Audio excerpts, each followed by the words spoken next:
안녕하세요. 비트코인을 말하는 비투커입니다. 오늘은 제가 단타 매매를 하면서 겪었던 시행착오 그리고 그 과정에서 얻었던 깨달음을 여러분들께 공유하려고 합니다. 그 중에서 가장 중요하다고 생각하는 3가지 원칙을 말씀드려보려고 합니다. 오늘 영상을 끝까지 시청하시면 단타 매매를 하면서 꼭 알아야 될 핵심과 당장 적용할 수 있는 실전 팁까지 얻으실 수 있을 겁니다.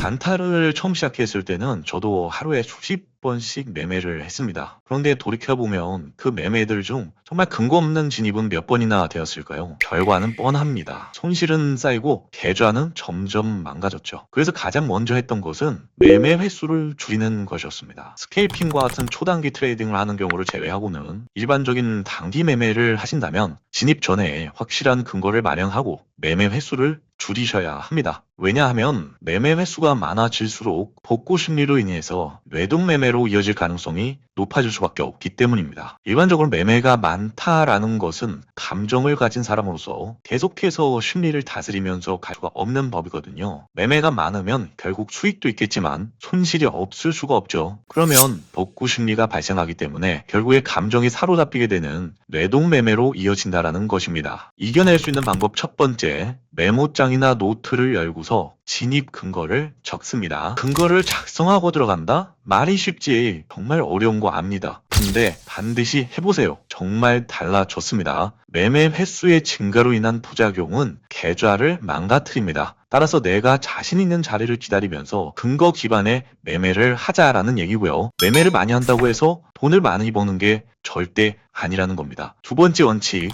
익절은 언제나 옳다입니다. 작은 수익이라도 수익은 수익인 것입니다. 10%의 수익의 확률이 클까요? 5% 수익의 확률이 클까요? 당연하게도 10%의 수익률보다는 5%의 수익률의 확률이 더 높죠. 그러면 나의 수익 목표를 5%로 잡는 것이 성공 확률이 더 커지는 거죠. 자, 그럼 다시 5%의 수익 확률이 클까요? 아니면 3%의 수익 확률이 클까요? 당연히 5%의 수익보다는 3%의 수익이 확률이 높을 것입니다. 보통 이렇게 3%만 올라갔다가 5%까지 못 가고 내려오는 종목들이 더 많을 겁니다. 물론 추세를 한번 잘 챙기게 되면 더 큰 수익률이 나올 수 있겠죠. 그러나 기다림은 길고 수익을 낼 수 있는 시간은 제한적이라는 것입니다. 따라서 목표를 짧게 설정하고 분할 익절을 통해서 수익률을 극대화시키는 전략을 가져가 보신다면 정말 큰 도움이 되실 거라고 생각합니다. 그럼 정리해서 말씀을 드리겠습니다. 우선 경험이 부족한 시절에는 기대 수익률을 최대한 낮춰서 나의 성공률을 높이는데 주안점을 두도록 한다는 것입니다. 3% 하루에 2번, 3번만 해도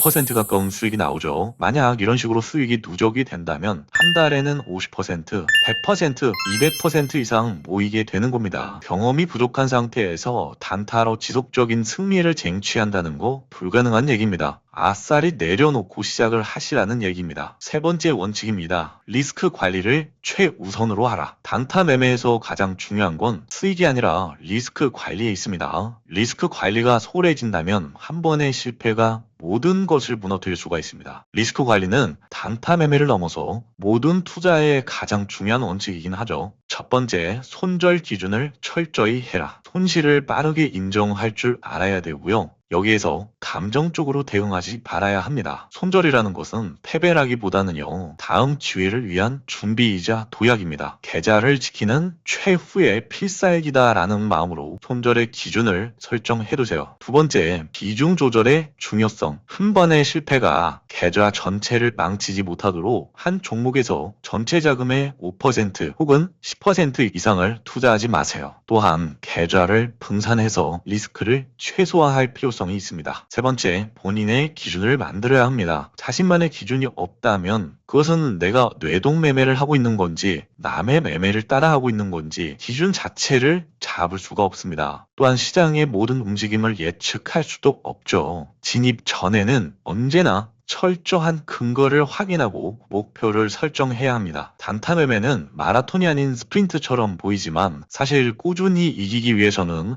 마라톤을 뛰는 마음가짐이 필요합니다. 매매 횟수를 줄이고 자신 있는 자리를 기다려보세요. 그리고 작은 수익이라도 꾸준히 좀 쌓아보세요. 무엇보다 리스크 관리를 철저히 하십시오. 이 세 가지 원칙은 제가 단타 매매를 하면서 수많은 실패를 통해 얻었던 깨달음입니다. 여러분도 이 원칙을 지키면서 꾸준히 실력을 쌓아가시길 바라는 마음입니다. 오늘 영상이 도움이 되셨다면 구독과 좋아요, 알림 설정 잊지 마시고요. 다음 영상에서 더 유익한 내용으로 찾아뵙겠습니다. 감사합니다.